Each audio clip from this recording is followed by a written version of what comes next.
শুভ দুপুর, সবাই কেমন আছো? আশা করছি সবাই ভালো আছো, আমিও ভালো আছি। আমি আবার একটা রেসিপি নিয়ে তোমাদের সামনে হাজির হলাম। এই যে দেখতে পাচ্ছ, এটা হলো আলু গাছ। আমি মাঠের জমিতে বেড়াতে গেছিলাম, সেখানে গিয়ে দেখি খুব সুন্দর সুন্দর আলু গাছ আছে।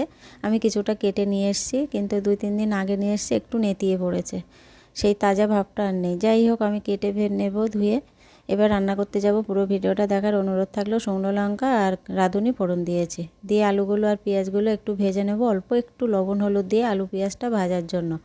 আর কিছুটা কাঁচা লঙ্কা কুচিয়ে দিয়েছি, দিয়ে অল্প একটু লবণ হলুদ দিয়ে একটু নেড়ে ভেজে নেব। এবার আমি শাকটা তুলে দেব। শাকের জন্য অল্প পরিমাণে লবণ আর হলুদ দিয়ে দেব।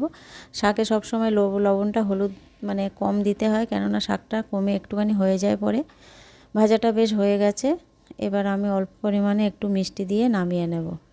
কেমন হলো কমেন্টে জানাবে, ভালো লাগলে লাইক কমেন্ট শেয়ার করে দেবে। এই আলুর পাতা ভাজা আলু দিয়ে একবার হলো এইভাবে ট্রাই করবে। আমি অনেকবার খেয়েছি, আজকেই তোমাদের কাছে প্রথমবার শেয়ার করলাম। আর এটা কিন্তু কালো জিরে ফোড়ন দিয়েও খেয়ে দেখেছি, কিন্তু রাঁধুনি ফোড়ন দিয়ে বেশি টেস্টি হয়, তো আমি রাঁধুনি ফোড়ন দিয়ে রান্নাটা করে তোমাদের কাছে শেয়ার করলাম।